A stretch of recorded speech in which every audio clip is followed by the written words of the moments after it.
오늘은 예수님의 15번째 시간 나사렛 사람 예수에 대해서 같이 한번 나눌 터인데요. 간단하게 한 포인트만 같이 살펴보도록 그렇게 하겠습니다. 헤롯이 베들레헴의 근동에 있는 2살 이하 아이들을 다 죽이겠다고 해서 주의 천사에 의하여서 예수님의 육신의 아버지였던 요셉이 아기 예수님을 모시고 이제 애굽에 내려가게 되어집니다. 애굽에 있는 동안에 예수님을 죽이려 대헤롯이 죽게 되어졌고, 그리고 주의 천사가 다시 요셉에게 나타나 예수님을 죽이려 했던 헤롯이 죽었으니 다시 이스라엘 땅으로 올라가라 라고 말씀하게 되어져서요, 어디로 갈까 하다가 그들이 살았던 갈릴리 나사렛에 가서 살게 되어집니다. 그 나사렛에 가서 살게 되어진 것을 오늘 마태는 2장 23절을 보면 이렇게 말씀하게 되어져요. 2장 23절 같이 믿게 같이 있죠. 나사렛이란 동네에 가서 사니 이는 선지자로 하신 말씀에 나사렛 사람이라 칭하리라 하심을 이루려 함이러라. 아멘. 예수님이 나사렛 동네에 가서 사시니 선지자로 하신 말씀에 나사렛 사람이라 칭하리라. 선지자들이 나사렛 사람이라 예언하게 되어졌는데 그것이 이루어졌다라고 말씀하게 되어져요. 그런데 중요한 것은 선지자들, 예언자들 누구도 메시아가 나사렛 사람이라 칭할 것이다 라고 한 사람이 없다는 거예요.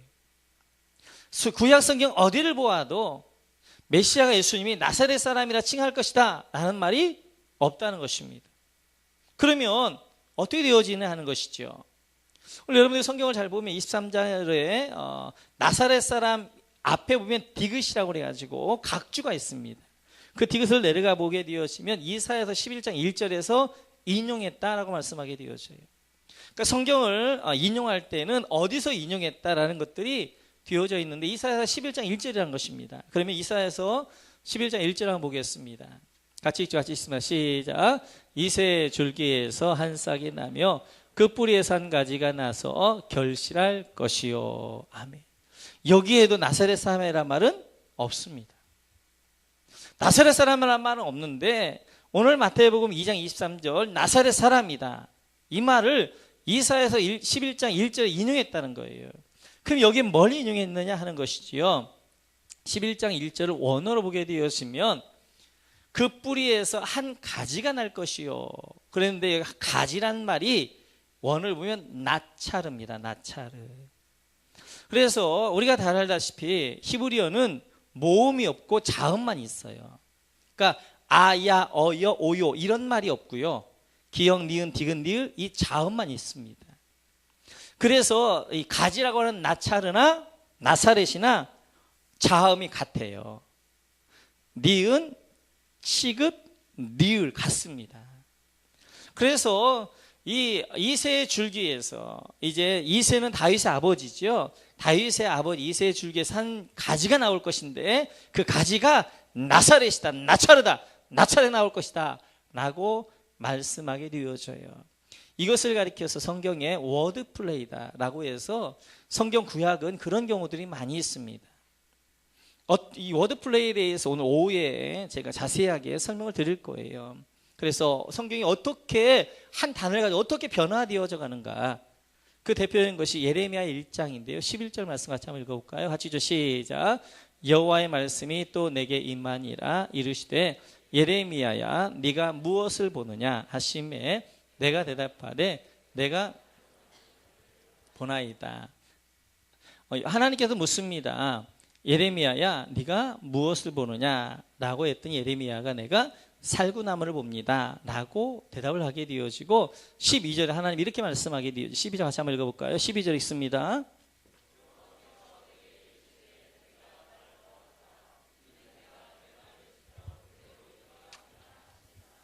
아멘. 그래 하나님께서 말씀하십니다. 내가 내 말을 지켜 그대로 이룰 것이다 라고 말씀하게 되어지죠. 여기서 11절과 12절을 보면 살구나무와 지키다가 같은 단어입니다.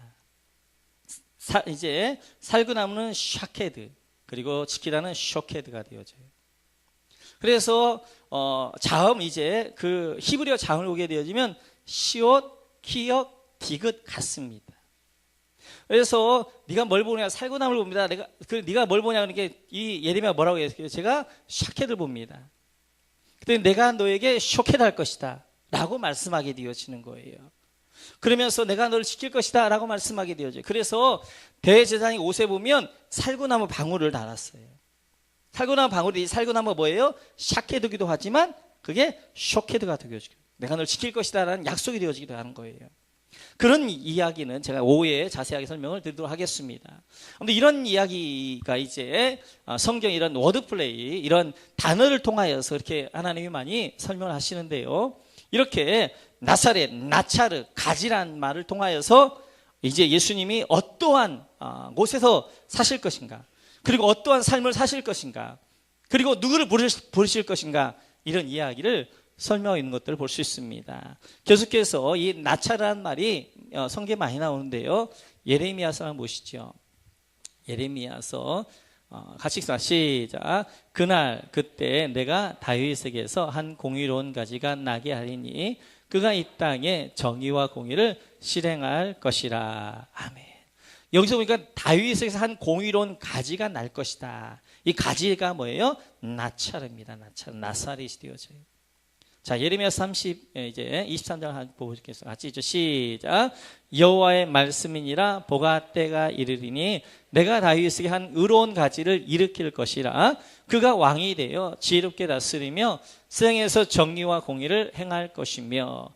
여기서 보게 되면 한 의로운 가지를 일으킬 것이다. 다윗에게서 여기 의로운 가지, 이 가지가 뭐냐? 나차르, 나사렛이란 거예요. 같은 거예요.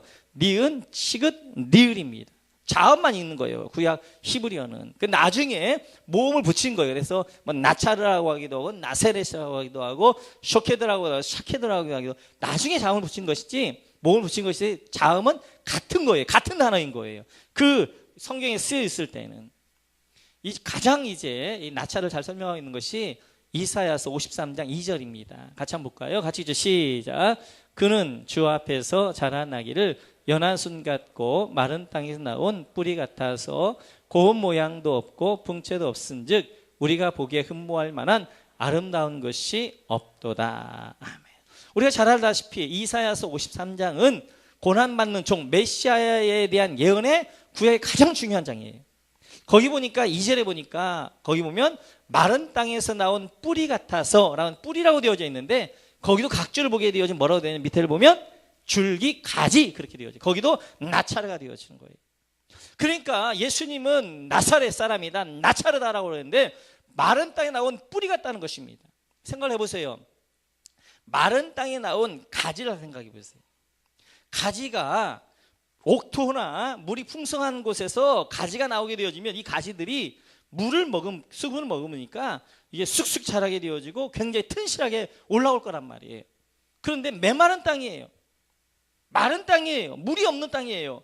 거기서 나온 가지, 줄기, 이게 얼마나 힘이 있겠어요. 볼품 없어요. 그 흠모할 만한 것도 없어요. 나약해 보여. 아무것도 아닌 거예요. 바로 앞으로 올 메시아는 바로 이런 마른 땅에 나온 뿌리 같아서, 나차르 같아서 가지 같을 것이며 나사렛 사람들이 될 것이다. 나사렛도 마찬가지인 거예요. 이스라엘 나라에서 귀족들이 부유층 살던 도는 유다도였고요. 그리고 이 갈릴리는 저기 한 촌이란 말이에요. 북쪽에. 갈릴리에서도 이 나사렛은 촌 가운데 촌이란 말이에요. 그 깡촌의 사람, 촌사람, 이 말은 볼품 없는 사람, 별로 흠모할 것도 없는 사람, 기대할 만한 것도 없는 사람, 메시아를 할 수 없는 사람을 이야기하게 되어지는 거예요. 그래서 그 예수님을 가리켜서 나사렛 사람이다, 나차르다, 뿌리와 같다, 마른 땅에 자란 뿌리, 가지와 같다 라고 이렇게 말씀하게 되어지는 거예요. 그래서 계속해서 뭐라고 말하고 있냐면 고운 모양도 없고 풍채도 없은지 우리가 흠모할 만한 아름다운 것이 아무것도 없다. 그러니까 메시아가 이 땅에 오시는데 그 메시아가 어떤 모습이냐, 바로 마른 땅에 나오는 가지 같은 모습, 나차르 같은 모습인데 그가 바로 나사렛 사람이라, 나차르 사람이라 불리어질 것이고, 이 나사렛 사람, 마른 땅에 나온 가지와 같이 흠모할 만한 것, 기대할 만한 것, 또 어떻게 저 사람을 메시아로 할 수 있을까라는 아무런 기대할 만한 게 없는 그 사람으로 이 땅에 오실 것이라는 거예요. 그러면서 계속해서 3절에 이렇게 말씀하게 되어지죠. 3절 같이 읽어보셔야지. 시작. 그는 멸시를 받아 사람들에게 버림받았으며 간고를 많이 겪었으며 질고를 아는 자라 마치 사람들이. 그는 누구는 메시아는 멸시를 받았다. 그래서 멸시를 받아 사람에게 버림받았다. 사람들이 멸시하는 거예요. 무시하는 거예요. 왜요? 나사렛 사람이라고. 마른 땅에 나온 가지와 같이 나차르, 별로 흠모할 만한 것이 없다고. 그 예수님이 사는 곳도 이제 갈릴리 나사렛 한 촌이죠. 부모님도 그 당시 천민이었던 목수죠. 외모가 당당하지도 않지요. 그냥 예수님이 이제 30밖에 안 된 예수님이 50살같이 보였단 말이에요. 흠모할 만한 게 하나도 없는 거예요. 그래서 사람들이 멸시를 하게 되어지는 거예요. 특히 멸시했던 사람이 요한복음 1장에 보면 나오죠. 45절 46절 같이 있죠. 시작. 빌립이 나다나엘을 찾아 이르되 모세가 율법에 기록하였고 여러 선지자가 기록한 그 일을 우리가 만났으니 요셉의 아들 나사렛 예수니라. 나다나엘이 이르되 나사렛에서 무슨 선한 것이 날 수 있느냐. 빌립이 이르되 와서 보라 하니라. 아멘. 빌립이 예수님을 만난 다음에 나다나엘에서 말합니다. 성경 모세 율법에 기록한 그 선지자 메시아를 내가 만났다. 와서 봐라. 그가 바로 나사렛 예수다 라고 했더니, 만났다는 말에는 빌립의 말을 신뢰하니까 믿었는데 나사렛 예수란 말에 틀어진 거예요. 그래서 36절에 보니까 나다나엘이 뭐라고 해요? 야, 어떻게 나사렛에 선한 것이 날 수 있겠느냐. 나사렛 그 촌에서, 그 깡촌에서 무슨 메시아가 날 수 있겠느냐 라고 이야기하는 것입니다. 이렇듯이 나사렛 사람이라는 그 자체를 가지고 멸시와 천대를 받았어요. 뿐만 아니라 요한복음 7장에 보면 이렇게 말씀하게 되어지죠. 같이 한번 읽겠습니다. 같이 시작. 그들이 대답하여 이르되 너도 갈릴리에서 왔느냐. 찾아보라. 갈릴리에서는 선자가 나지 못하느니라 하였더라. 아멘. 예수님을 요한복음 3장에 나온 니고데모가 변호를 합니다. 그랬더니 이 종교 지도자들이 이야기하기를 너도 갈릴리에서 왔냐? 너도 갈릴리 사람이냐? 봐라, 갈릴리에서 선지자가 난다고 성경에 기록되어진 적 있냐? 어떻게 갈릴리촌에서 선지자가 날 수 있느냐? 라고 이야기하는 것입니다. 갈릴리도 무시받았는데요, 갈릴리에서도 깡촌인 이 나사렛은 말할 것도 없는 거예요. 그런데 그 예수님이 나사렛 사람이라는 칭호를 받는다는 것입니다. 그러면 왜 예수님이 나사렛 사람으로 오셔야 되느냐는 것이죠. 좀 사람들이 좀 다 인정할 만한 그럴듯하게 오면 안 되냐는 거예요. 좀 예루살렘에서 좀 그럴듯한 집안에서 태어나고 그럴듯하게 좀 학식도 있고 품체도 멋있고 좀 사람들이 야, 메시아다 인정할 만한 그러한 조건을 가지고 오면 안 되냐는 거예요. 왜? 사람들이 아무도 알아볼 수 없는, 무시하고 멸시하고 천대받을 수밖에 없는, 왜 저 깡촌 나사렛 사람이라 일컬어짐을 받아야 되느냐 하는 것이죠. 알곡과 가라지를 구별하기 위해서 그렇습니다. 예수님이 오셔서 이제 그럴듯한 한번에 하늘에 구름 타고 오시고 영광 가운데 오시면 누구나 다 저분이 메시아구나 그러고 예수님을 받아들였을 거예요. 그러나 전 나사렛의 깡촌에 이름도 없이 빛도 없이 왔기 때문에 아무도 예수님을 못 알아보는 것입니다. 저분이 메시아를 아무도 생각하지 못하는 것입니다. 그래서 믿음이란 신앙생활을 하는데 내가 하나님에 대한 어떤 기대가 있으면 그건 꽝인 거예요. 내가 예수를 믿어서 내가 뭘 얻겠지라고 생각하는 그 순간 그건 믿음이 아닌 것입니다. 마치도 나사렛 예수인 것처럼 우리는 교회를 다닐 때 예수를 믿어서 내가 뭔가를 얻어야 되겠다는 그런 어떤 기대가 아니라 예수 자체, 나사렛 예수 자체가 내 안에 목적이 되셔야 돼요. 그런데 그 예수님을 누구도 그 예수님을 스스로 찾아 나갈 수가 없는 거예요. 왜요? 그분이 나사렛 예수로 오셨기 때문에. 모든 사람이 다 인정할 만한 메시아로 오게 되어지면 누구나가 다 저 메시아, 저분에게 기대를 갖게 되어지고 저분을 통해 내가 뭔가를 얻게 되어지고 내가 뭔가 구원 얻게 되고 이런 기대를 갖게 되어진단 말이에요. 그런데 나사렛 예수는 흠모할 만한 것도 아무것도 없고 자랑할 만한 것도 아무것도 없고 기대할 만한 것도 아무것도 없는 거예요. 그러니까 아무도 나가지 않는 거예요.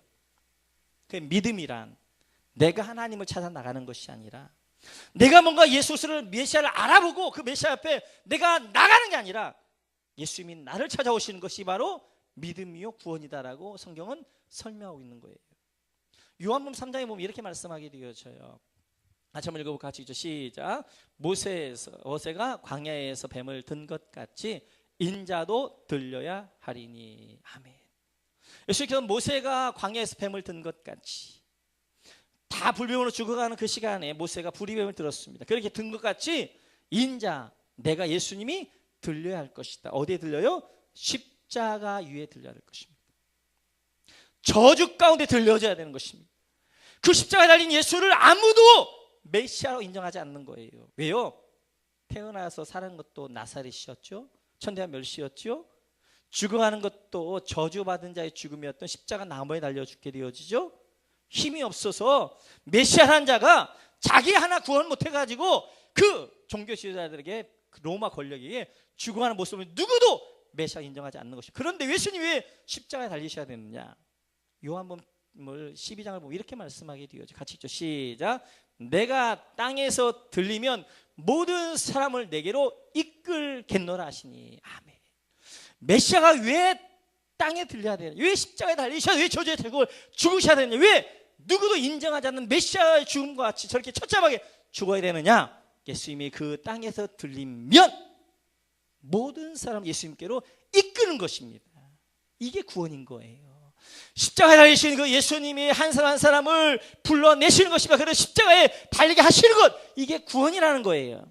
그 구원은 내가 메시아인 것을 알아보고 그 예수 앞에 나가는 것이 아니라 누구도 메시아인가를 모르는 거예요. 나차르인 거예요. 마른 땅에 나온 가지와 같은 거예요. 나사렛 사람인 거예요. 멸시와 천대받는 사람인 거예요. 그러니까 저 사람이 메시아다라고 아무도 인정 못하는 것입니다. 그리고 아무도 그 예수를 환영하지 않는 거예요.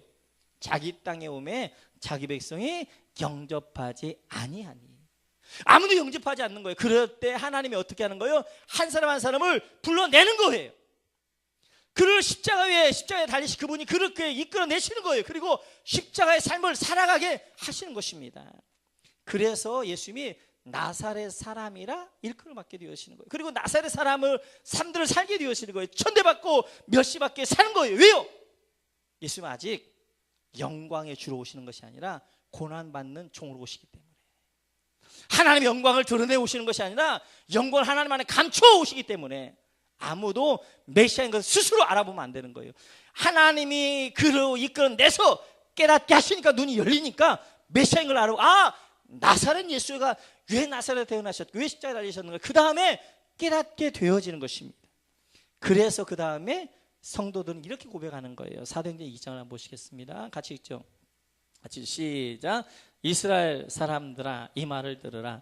너희도 아는 바와 같이 하나님께서 나사렛 예수로 큰 권능과 기사와 표적을 너희 가운데 베푸사 너희 앞에서 그를 증언하셨느니라. 그가 하나님께서 정하신 뜻과 미리 하신 대로 내준 바 되었거늘 너희가 법 없는 자들의 손을 빌려 못 박아 죽였으나 하나님께서 그를 사망의 고통에서 풀어 살리셨으니 이는 그가 사망에 매어 있을 수 없었음이라. 아멘. 하나님이 예수가 십자가에 달리시고 그리고 예수님이 십자가에 이끌어온 그 사람은 눈을 열리면서 누굴 바라보냐? 나사렛 예수를 바라보는 거예요.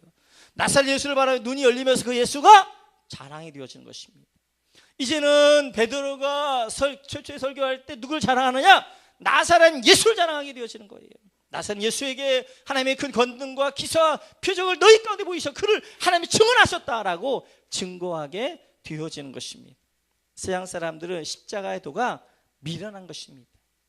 그러나 예수 믿는 우리에게 십자가가 자랑입니다. 할렐루야. 서양 사람 나사렛 예수가 멸시와 천대받기에 무시당하는 사람이에요. 그러나 우리에게는 나사렛 예수가 영광의 주이시고 그분이 우리의 구주인 줄로 믿습니다. 그분이 우리의 자랑인 줄로 믿습니다. 지금 우리의 삶이 나사렛 예수의 삶이 되어져야 되는 거예요. 나사렛 사람의 삶이 되어져야 되는 거예요. 예수님께서 나사렛 사람을 오셔서 나사렛 사람인 우리를 부르셨어요.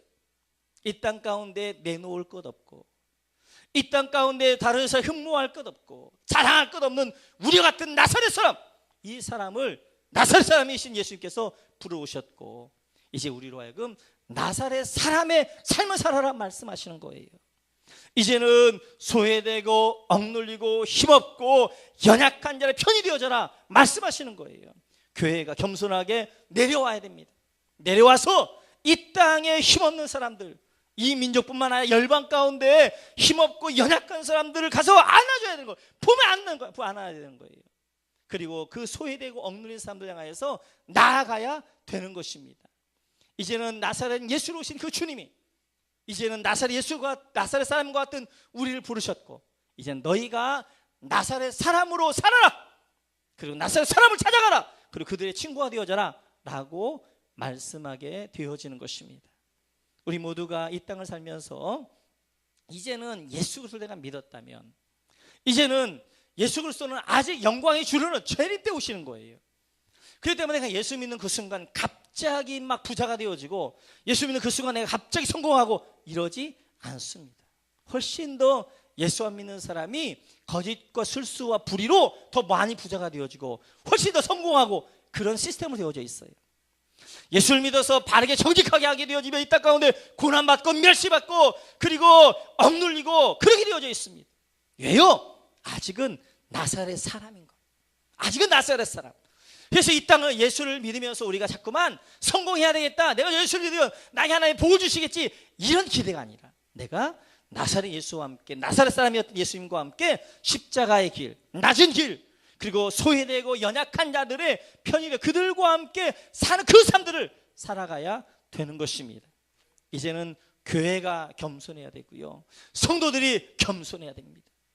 그래서 이제는 저 높은 곳을 향해 뭘 추구하면 나가는 것이 아니라 이제는 밑을 보며 아래를 보며 내가 안아야 될 사람이 누구인가, 내가 친구가 되어야 될 사람이 누구인가, 내가 예수 그리스도의 사랑을 나눠야 될 사람이 누구인가를 보면서 그들과 함께 나사렛 사람으로 우리 모두가 살아내야 하는 것입니다.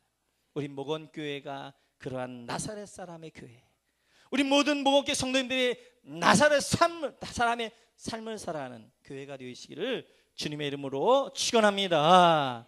같이 한번 찬양하겠습니다.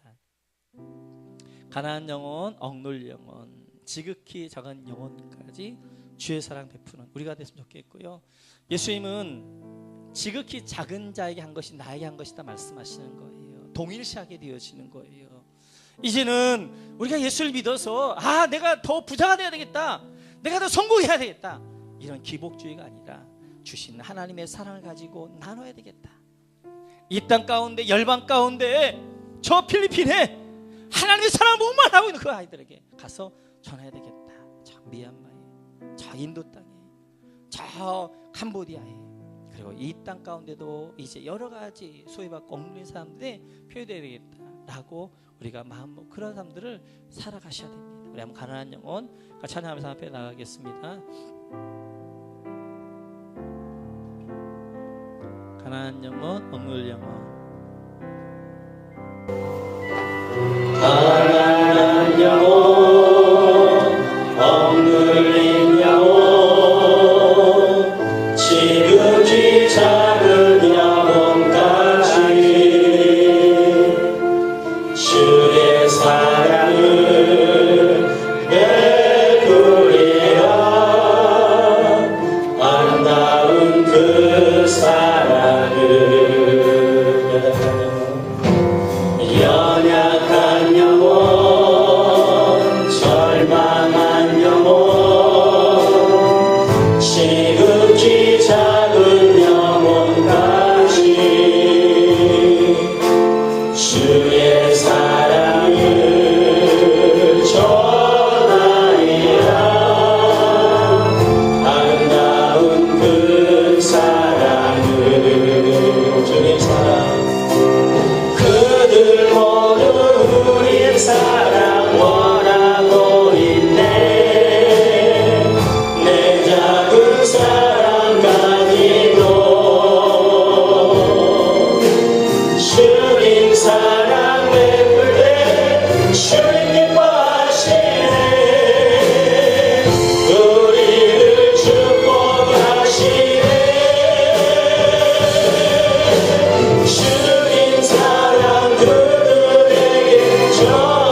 나사렛 사람의 일컬어 받으셨어요. 낙차하는 마른 바에 나온 그 연약한 가지 같은 모습으로 이 땅에 오셨습니다.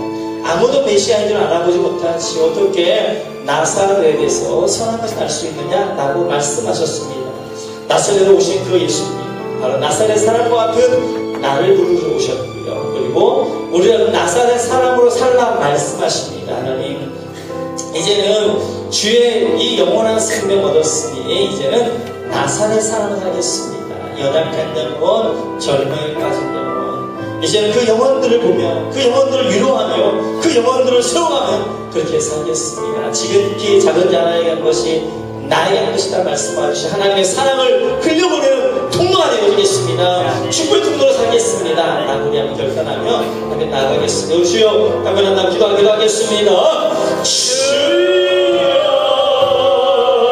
하나님 아버지, 주님아, 시키시기를 아버지, 우리 예수님 나사렛 사람이라 시험하며 말씀을 주시옵소서.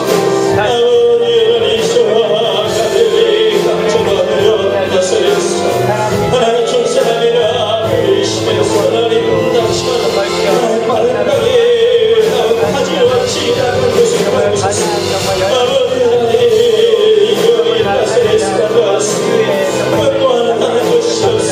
하나님 구원받을 만한 아무런 것도 없고 구원받을 만한 아무런 것도 없는 하나님 구원하여 하나님의 자녀 삼으셨으니 이제는 네가 나사렛 사람으로 살아라 말씀하여 주시오니 이제는 내가 나사렛 사람으로 살게 하여 주옵소서. 하나님, 이 땅에 나사렛 사람에게 나아가여 주시오. 하나님은 수인이 만나 연락할 우리의 영광 위로하며 그들의 소망으로 그들을 증거하여 수 있게 하여 주시고 우리 그 교회가 나사렛 사람의 교회가 되게 하셔서 열방 가운데 소리내고 억울해고 열방 가운데 죽어가는 영혼을 알고 나아가는 하나님의 교회가 되는 수 있도록 나사렛 교회가 되는 수 있도록 하나님 인도하여 주옵소서. 이 시간 치유 기도하겠습니다. 성령 기름 받기 원하시는 머리에서 기도합니다. 기도하겠습니다. 하나님 아버지, 성령의 기름 부으심 없이는 우리가 하나님의 이끌림 따라 살아갈 수 없습니다. 하나님의 뜻에 순종할 수 없습니다. 성령으로 기름 부어 주옵소서. 성령으로 충만케 하여 주옵소서. 하나님 아버지, 마음의 상함과 눈물과 아픔, 상처와 염려와 근심, 무거운 짐을 가지고 나온 죄백성을 기억하여 주시고 이건 내가 끌어안고 있는 건 아닙니다. 하나님 앞에 맡기게 하시고 하나님께서 내 마음들을 어루만져 주시고 치료하여 주고 회복하시는 역사 있게 도와 주옵소서. 아픈 것들마다 소망했습니다. 치료방법을 통하여 주셔서 치료하여 주시고 강건케 하여 주시고 걷기나 뛰기나 하되 영광 돌리게 하여 주옵소서. 병원에 있는 우리 성도님들도 하나님 그곳에 치료방법을 바라여 주시고 속히 치료하여서 퇴원할 수 있는 은혜도 허락하여 주옵소서. 내가 나서서 명나노니 이 약하고들은 병만은 떠나갈 시어라. 이 약하고들은 쓰나 돌아갈 시어라. 하나님 영광이 우리 모든 성도를 충만하게 임하게 하여 주옵소서. 축복하며 예수의 이름으로 기도하옵나이다. 아멘.